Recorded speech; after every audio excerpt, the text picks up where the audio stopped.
Welcome to the Derek Diamond Experience podcast, where every week I take a look inside the world of film and television with those who have lived it and experienced it. I am your host, Derek Diamond, and this is a little bit late, we'll say that, but this is the official 7-year anniversary show for the Derek Diamond Experience. I know we just recently celebrated the 300th episode, but it was on March 17th of 2014 that I released the first episode of the show. Actually interviewed two good friends of mine, Adam and Ian Waldron from the Unicorn Wranglers, back at Blue Wahoo Stadium, in the room that's actually next to my office, and have, a little trivia note, have actually done some of my bigger interviews in that room. But sorry for the lateness of this show. I was going to try and do this last week, and it was just a very, very busy work week. You know, for those who might be new to the show, I work for the Pensacola Blue Wahoos, a minor league baseball team we have here in town, and we're just over a month away from the start of our season after being off for 2 years. We didn't play due to COVID-19 in 2020, so we've been doing a lot of revamping and reinventing to get ready for the season, which starts on May 11th. Carlos Longoria is watching. What's going on, sir? So I wanted to kind of lay the groundwork for this special show, and I did this last year and had a lot of fun doing it, but this is what we're calling Ask Derek Anything. And usually the show is film and TV centric, but if you have other questions that you want to ask me, feel free to throw those in the chat and I will answer them. I've got a few news stories that I'm going to talk about, but if you guys have some things you want me to talk about, I will obviously deviate from what I have planned and we'll answer your guys' questions. So hopefully you guys are doing well this evening. It's Tuesday night as I'm recording this, and crazy to think we're already at the end of March. Tomorrow is going to be the last day of March. It seems like yesterday that we were celebrating New Year's Eve. I know with 2020, part of it seemed like it took forever, and then to me the second half of it just flew by. So it was a crazy year. Things are looking up for 2021. But one thing I did want to talk about before we really get into any of the other news stories, and I wanted to talk about this last week, but that is Zack Snyder's Justice League. Had a lot of hype leading up to its release on HBO Max, and I'll admit I was one that was very skeptical of it because I've been a little critical of the DC cinematic universe. There are things that I like about it. I actually like Man of Steel, even though it has its flaws, but I still very much enjoyed the movie. Batman vs. Superman has its moments. Justice League I'm talking about the theatrical version of Justice League, of course, but it was just not good. It was, to call it a train wreck would be putting it mildly, but you can tell that they completely scrapped what Snyder was going to do and went with something almost completely different. And that's very evident in Zack Snyder's Justice League. First of all, the film is 4 hours long, but I felt like it needed to be 4 hours long because it told a complete story.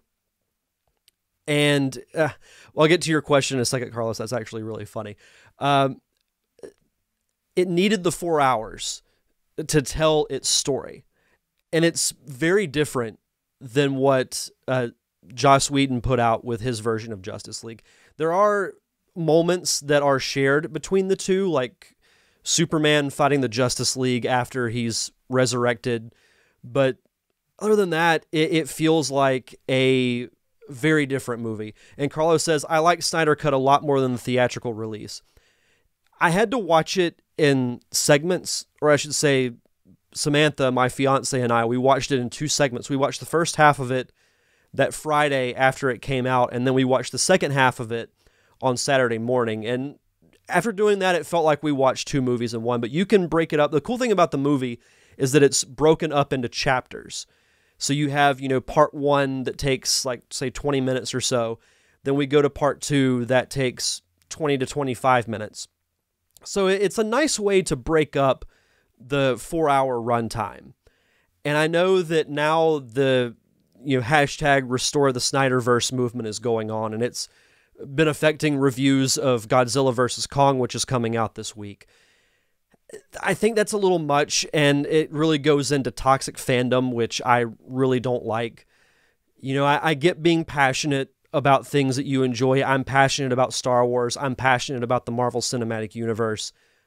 But I'm not going to rip something else. Like, yeah, do I like DC's film properties? Most of their recent stuff, not really. But I'm not going to go online and openly bash it and then rip other movies or try to sabotage other movies because I want Zack Snyder's vision to be restored. Would it be cool for it to happen? Yeah. Because I felt like Justice League, or Zack Snyder's Justice League, ended on a note that actually made me interested in seeing what happens next. Do I think we'll get it? Probably not. But if I'm Zack Snyder, I feel so much gratitude for the fans coming out with the hashtag Release the Snyder Cut movement and essentially dictating to Warner Brothers, hey, we want to see this happen. So much that he was able to actually go back and do reshoots. And I remember it originally saying that, that the actors would do like ADR or they'd do some special effects, but nothing as far as reshoots go. And I'm curious, and I'm sure there's videos online or there's articles online that I just haven't looked at yet, that explain the differences of, the Snyder Cut and the Whedon Cut and what was shot to add to the Snyder Cut. That being said, I love the characters in Zack Snyder's Justice League. And I know Zack Snyder has been given a lot of flack for not understanding the characters. But I felt like in this movie he did. I really enjoyed all members of the Justice League, and I felt like they were all important. I loved seeing Cyborg's backstory and how big of a role he played. I loved seeing the interactions with Barry Allen and his dad and how Barry Allen, was excited to be on the team because he didn't have any friends. And I loved the comic relief that he brought. And, I love Grant Gustin in the CW version of The Flash. But I felt like Ezra Miller made that role his own, and I was okay with him playing Barry Allen. And I'm curious to see what happens with the Flash movie. I mean, I know it's pretty much confirmed that Michael Keaton's going to return as Batman from the Tim Burton 1989 universe. But I liked it. What else can I say? I really, really liked it. Let's see. Bill says, nah, let it die. We didn't appreciate Batfleck when we had him. Don't deserve it. Yeah, I actually really enjoyed Ben Affleck as Batman in this movie. I like him as Batman in general. Like the Whedon Justice League and the flaws of Batman versus Superman, those were not Ben Affleck's fault. I even go back to Superman Returns, and people knocked that movie, and rightfully so, but it's not Brandon Routh's fault. He was actually played a good Superman. I just felt like he was put in a bad position because they tried to make it a semi-sequel to the Donner movies, which I thought was a huge mistake. Carlos asked, and I love this question, how long does it take you to do your hair? So it depends, and I'm going to sound really funny when I say this, but it depends on if my hair cooperates or not. Because what you have to do, so I have to dry it with a towel until it's damp. Not completely dry, but damp. Then I get the blow dryer, spray it on the front of my hair, and then I get some little styling paste, rub it in my hands, kind of run it through my hair, and then I brush the rest of it. Normally it takes like 5 minutes, if that. Fundin says, thank God you're engaged. Yeah, I would say that as well, Fundin. Thank you for watching.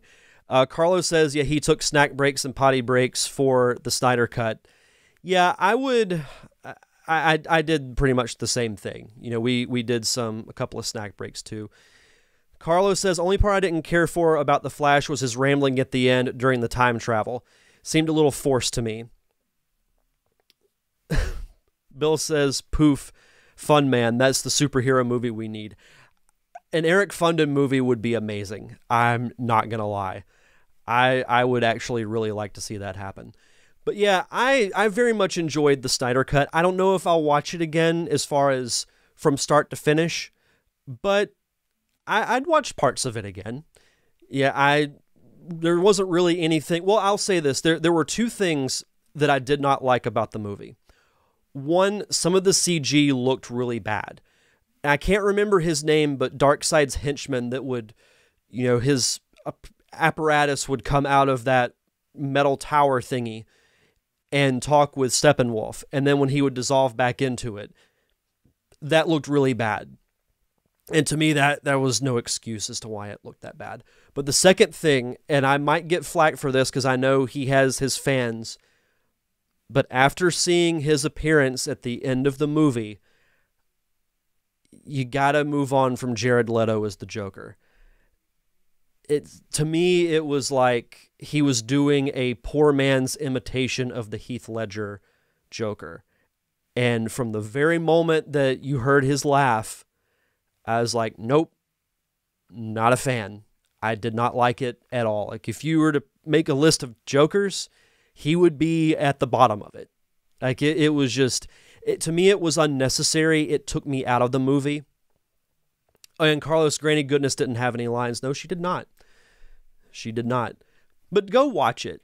It's worth doing, a trial of HBO Max. It's really worth getting HBO Max because it's one of my favorite streaming platforms that's out there. When it comes to their movie selection, from the DC movies, really all Warner Brothers properties, they have a lot of classic films like Casablanca and The Maltese Falcon. They have a Looney Tunes selection. They've got, some decent shows too.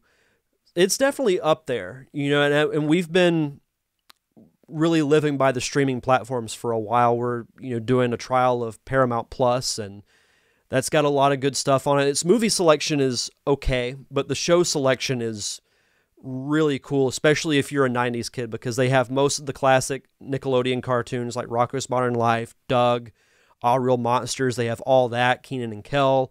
They have the old Sonic cartoons. They have the old Mario Brothers cartoons. They have I Love Lucy, Taxi, a lot of, those classic Nick at Night shows and shows that came on, back in the 50s, 60s, and 70s.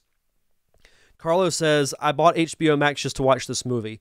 Man, the price of going to the theater. I'm a fan of HBO Max, and I think once 2021 ends, I think this experiment that Warner Brothers is doing where they're releasing movies on HBO Max at the same time as theaters, I think that's going to go away when theaters fully open back up. Now, there are some movies that I would prefer to see in a theater, like Godzilla vs. Kong. That's a movie theater film. With Mortal Kombat, I can kind of go either way. Like, I wouldn't mind just staying at home and watching on HBO Max, but if I go to a theater and watch it, I think that'd be pretty cool too. But yeah, go watch the Snyder Cut of Justice League. So much better than the Whedon version. And when it comes to the DC Cinematic Universe, it's up there as far as my favorites. If you're counting, say, from Man of Steel to now, I would still put Wonder Woman as my favorite. But Zack Snyder's Justice League is pretty up there, in my opinion. And again, thank you guys so much for joining me here on Facebook Live. If you have any other questions that you want to ask, feel free to throw them in the chat and I will answer them. I'll probably go until about 6:45 or so, do a nice 45 minute show. I apologize for the little bit of a late start. Took me a little bit longer than I thought to set everything up, but some other things that I wanted to talk about, kind of switching over to the Marvel side of things.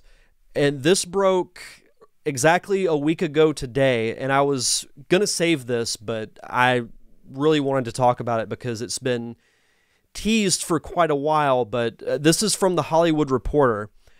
Black Widow to hit Disney Plus Premier Access and theaters simultaneously. And this is a year after Marvel and Disney have been saying, no, we're absolutely adamant this movie will be released in theaters.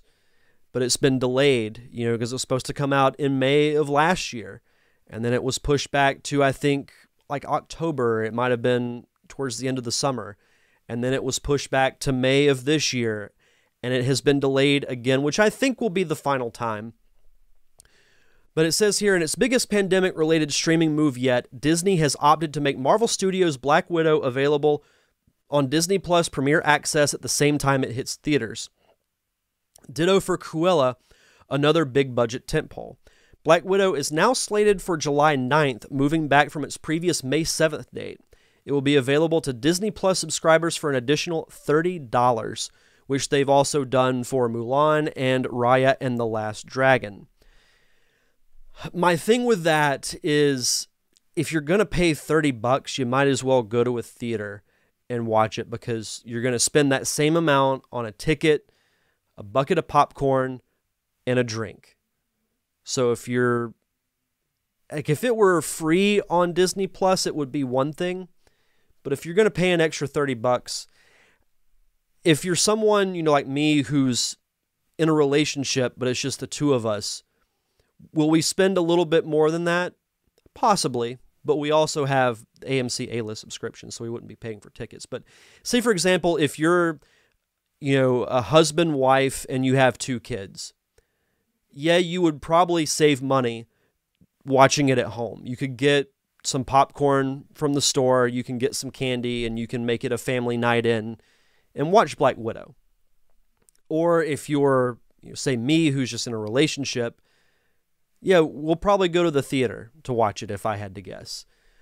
Because why would I spend $30 extra to something that I'm already subscribing to every month when I can go to the theater down the road and I can use my AMC A-list to get the ticket for free, essentially?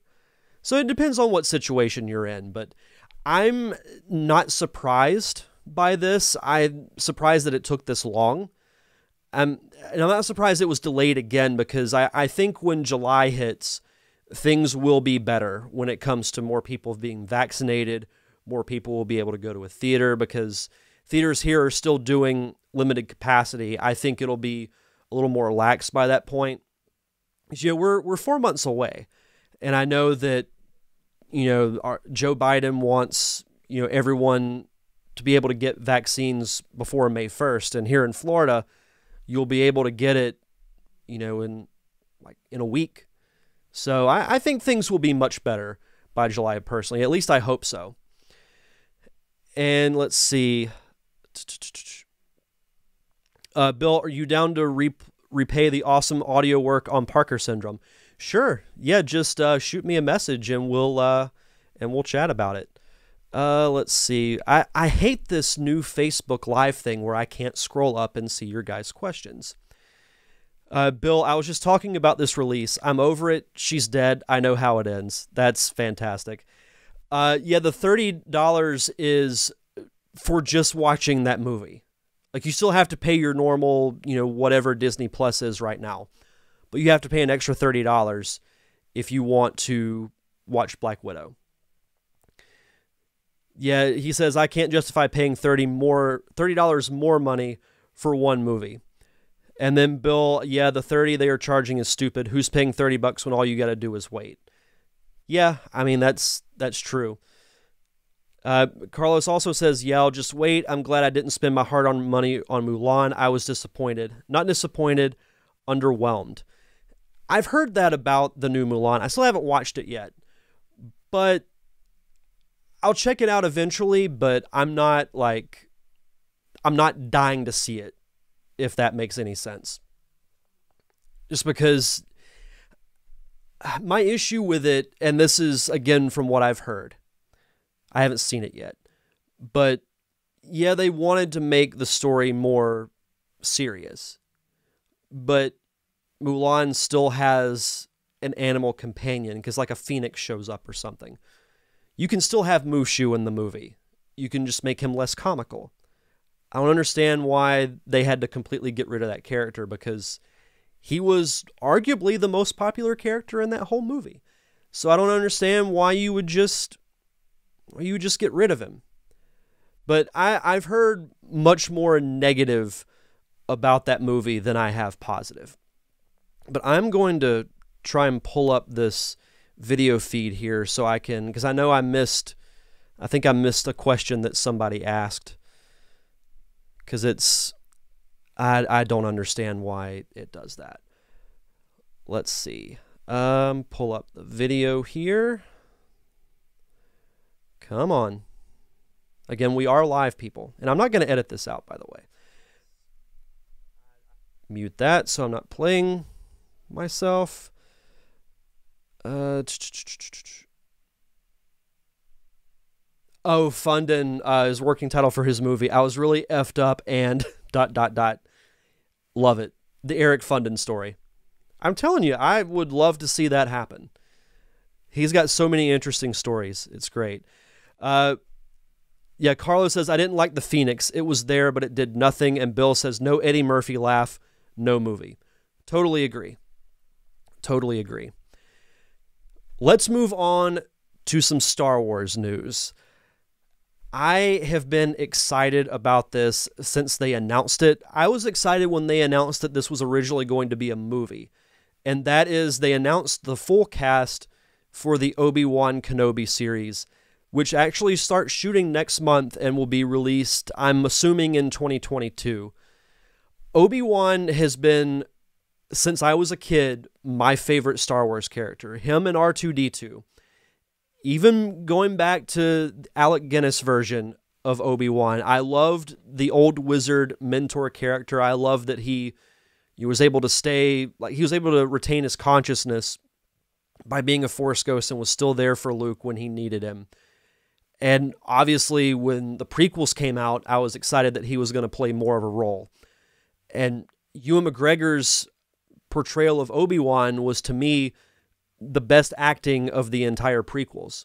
Now, some would argue that's not saying much, but still.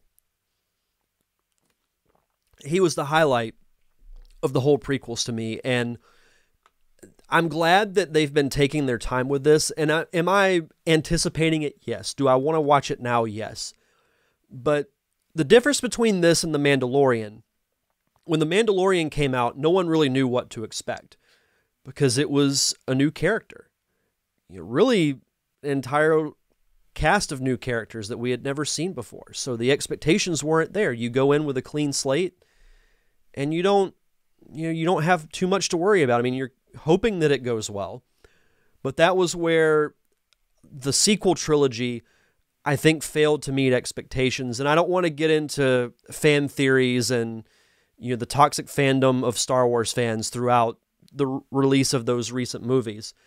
But the fact that they made a trilogy that was set after the originals with the beloved characters like Luke Skywalker, Han Solo, Princess Leia, R2, 3PO, expectations are going to be through the roof, almost to the point where you can't live up to them. And that's what's going to happen with Obi-Wan. That's been my favorite period of Star Wars that still has yet to be fully explored is that period between Episode 3 and Episode 4, when the Empire has risen to power, the last of the Jedi are on the run. Palpatine is really, he's casting his will over the galaxy, and Obi-Wan and Yoda are in hiding, waiting for Luke to become of age so they can train him to possibly overthrow the Empire. What Obi-Wan has been doing has been the subject of so many novels, comic books. When they announced the movie, I was obviously really stoked, because especially with them bringing Ewan McGregor back. But the expectations for this are going to be astronomical. But I'm confident that they will be able to live up to it. Bill, I'm all in for Sad Vader, and Carlos says Bad Batch trailer is out today. Yeah, I haven't watched that yet. I really need to watch that trailer. But the new Bad Batch series comes out on May 4th, which is a sacred day, by the way, Star Wars Day. But so this is from comicbookmovie.com. They announced the full cast of the Obi-Wan Kenobi series. One of the most notable thing is, and this was already confirmed, but Hayden Christensen returning as Darth Vader. They specifically said Darth Vader, and it was pretty much confirmed that the two of them will fight again at some point during this series. Now, I don't expect it to be a full series like The Mandalorian. If we get 6 episodes, I think that's going to be the max. I would not be shocked at all if it's 4. But if that's the case, then each episode needs to be at least an hour, maybe a little bit more.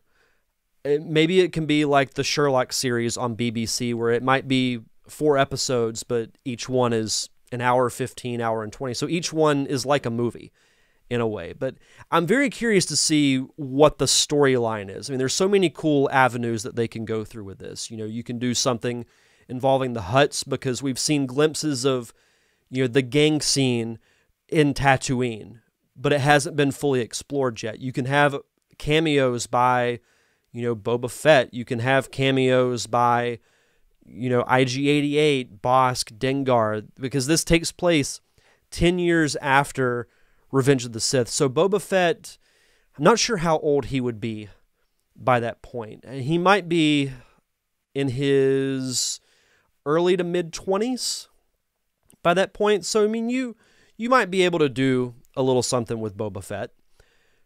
But you can go on the Star Wars Twitter. You can go really most anywhere and see the cast list. I'm not too familiar with most of them, but they are bringing back Joel Edgerton, who played Owen Lars in the prequel trilogy, which I think is essential, because you see in the original movie that Owen Lars is not a fan of Obi-Wan. So you have to set up, why does he dislike Obi-Wan so much?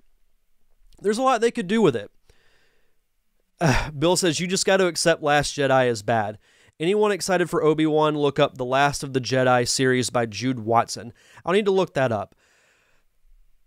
I've seen a little bit of them exploring in the extended universe of what Obi-Wan was up to at that point in time. But I'm really excited for this series. It can't get here soon enough. I think 2022, because we're going to get the Book of Boba Fett, but that's not going to be until the end of the year. We'll get presumably Obi-Wan in 2022. We'll get season 3 of Mando in 2022. So we'll get some really good Star Wars content next year. I mean, it's going to be a long wait, but I think it'll be very much worth it, in my opinion. But let's see. If you guys have any questions that you want to throw in there, doesn't have to be film related. Usually the show is film centric, but I tend to break the rules when it comes to these AMAs. Oh, Carlos asks, since we're talking movies, what movie are you most excited about / waiting for this year?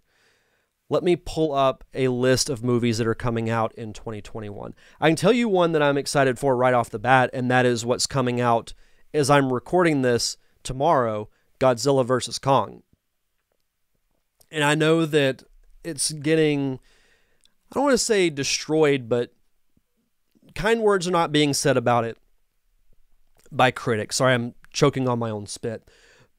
But the thing that people have to realize, by people I mean critics, what critics have to realize is that this is not Citizen Kane. This is not Gone with the Wind. Just let us all have a giant lizard and a giant ape beating the crap out of each other all over the world.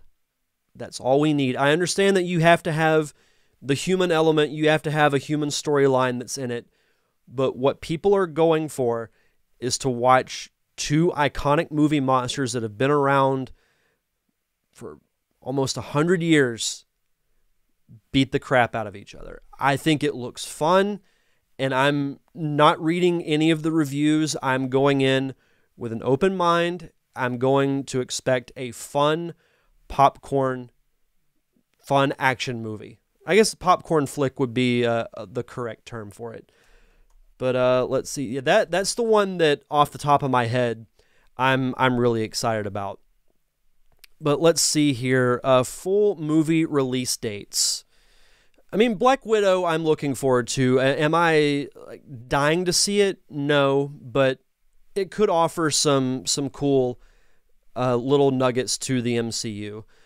Let's see. Godzilla vs. Kong is this week.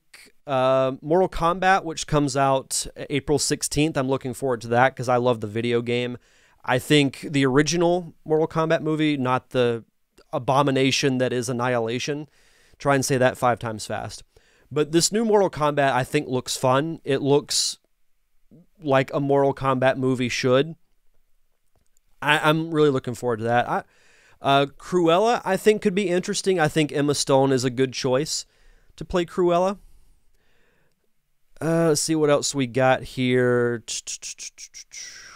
F9, I believe, is still coming out this year. I know that was delayed like a full year instantly. So those movies are fun, but that's towards the bottom of my most anticipated. Here's one, my most anticipated movie of the summer, Top Gun Maverick. The original Top Gun is a not so guilty pleasure movie of mine. It's one of my 10 favorite movies of all time. And the way that movie was shot looks absolutely sick. And I cannot wait to see it. The Top Gun, to me, is one of the perfect summer films. And the fact that it's coming out 4th of July weekend, you can't get much better than that. I know a little bit about what the story is about, but to be honest, like it doesn't matter to me because I'm going to go watch it because I think it's going to be a really cool movie. Carlos says, I haven't watched Skull Island yet. You need to. Skull Island's a good movie. Jim Hammond is watching. Good evening, Jim. Thank you for checking the show out. Bill, where is Top Gun? We don't have too much longer to wait. It'll be here before you know it. Space Jam, A New Legacy with LeBron James could be interesting. I don't expect it to be like, I'm not going to like it as much as the original Space Jam because the original Space Jam, I was a kid when that came out. Like that movie was made for me. This movie to me is made for the kids of today's generation and a little bit with those who grew up with the original, but I'm curious as to how that turns out as well. Jungle Cruise with Dwayne Johnson, aka The Rock, and Emily Blunt. I think that could be really fun because that's one of my guilty pleasure rides at Disney. The Suicide Squad looks really fun. I think it looks... I didn't completely hate the original Suicide Squad, but it wasn't my favorite. But this new movie looks like it's a lot of fun. And then, let's see, we move into the fall. Oh, No Time to Die is another one. I know I'm naming off a ton of movies, but I mean, all these movies I am looking forward to. No Time to Die is finally going to come out after seemingly being delayed for 10 years.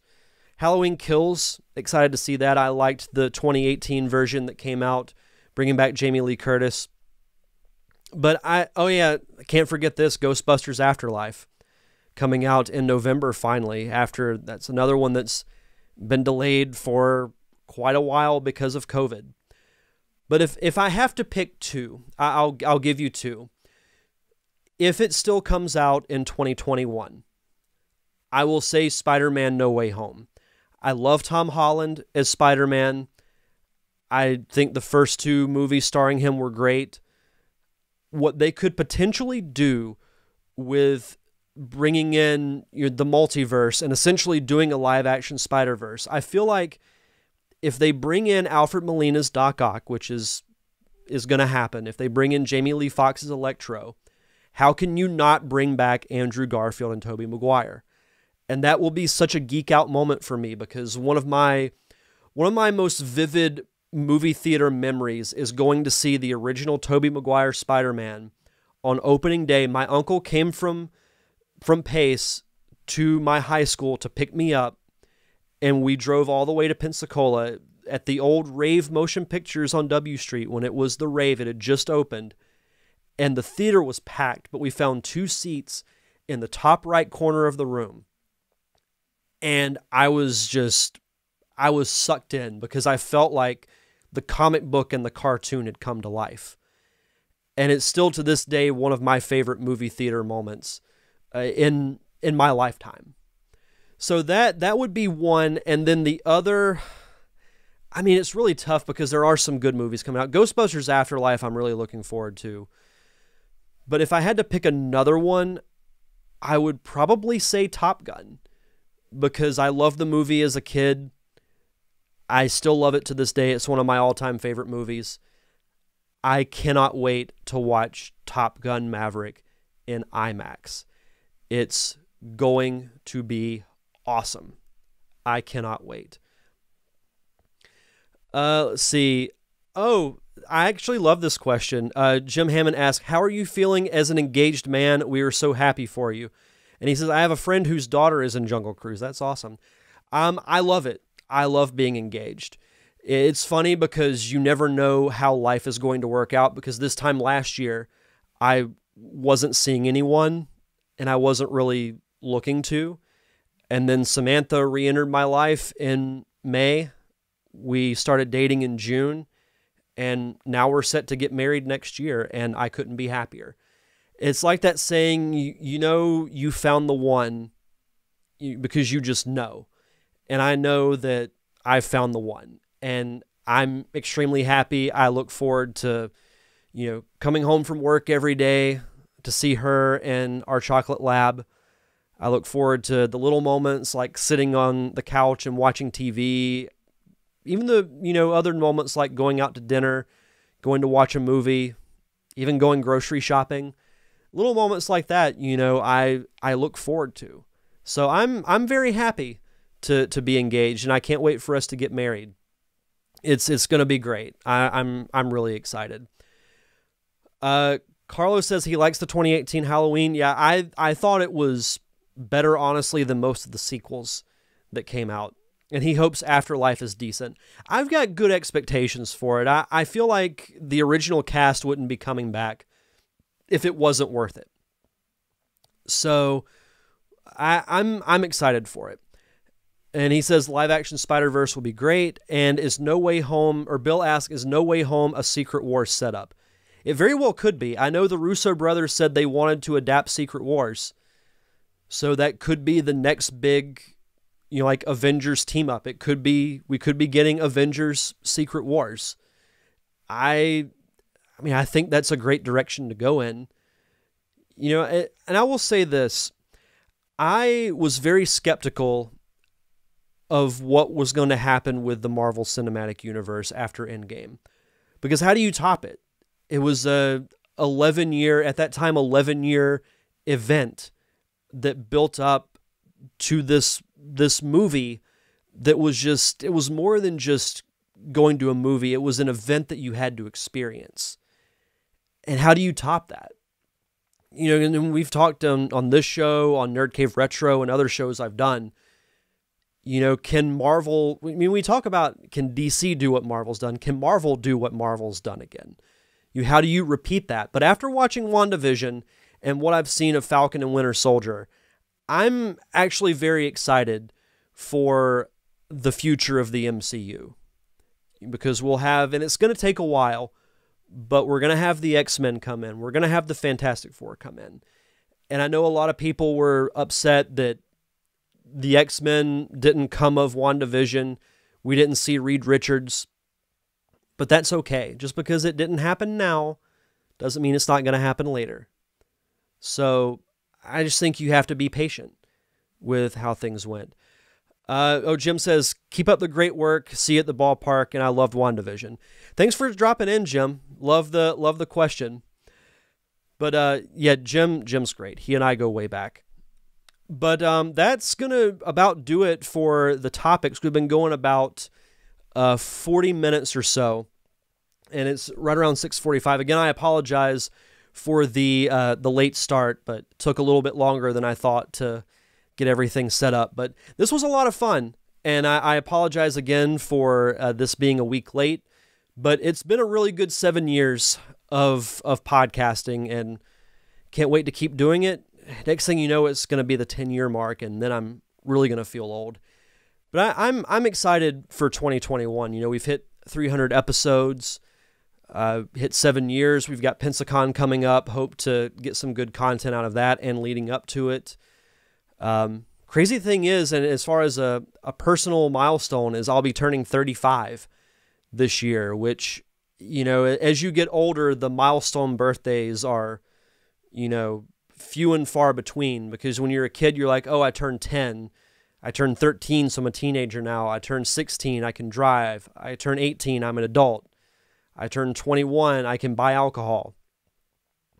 And then you hit 30, you hit 40. Man, I still put 35. I put the fives. as a milestone as well. And thank you to my mother and to Carlos on saying congratulations for 7 years.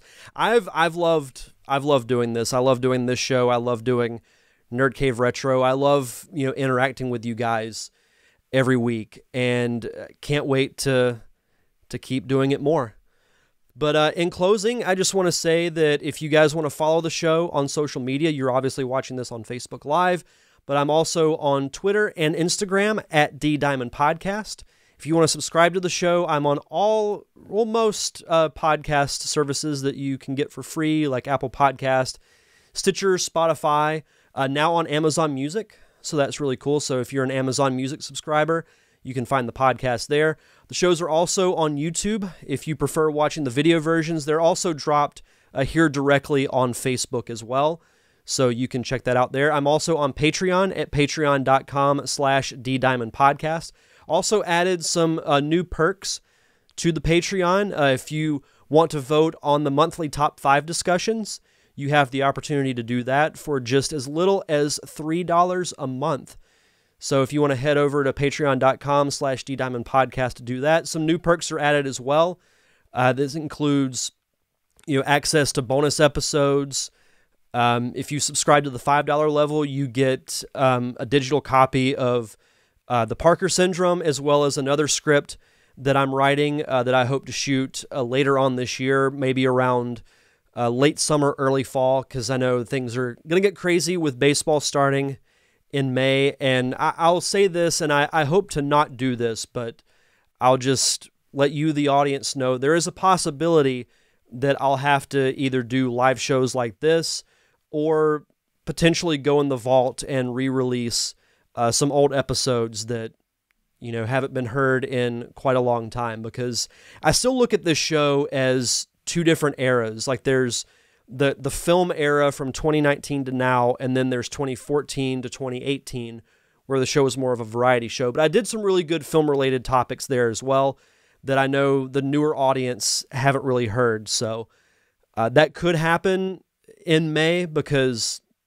things will be a little hectic. But I'll work as best I can to give you guys new episodes every single week. And that's about all I can say about that. But of course, thank you to the Unicorn Wranglers, who actually have a new single, I believe, that is dropping on April 2nd called For a Good Time Call. You can find them on Facebook, Twitter, and Instagram. Just search for the Unicorn Wranglers. And you can check out all their music on Apple Music, Google Play, and Spotify. That's going to do it for this week's special live Ask Derek Anything edition of the podcast. Thank you guys so much for those who watched on Facebook Live. Thank you to those who listened and watched on the download. Enjoy the rest of your week. Have a safe and fun weekend. Thank you for tuning in to another awesome episode of the Derek Diamond Experience. I am your host, Derek Diamond, and we'll see you guys back here next Thursday.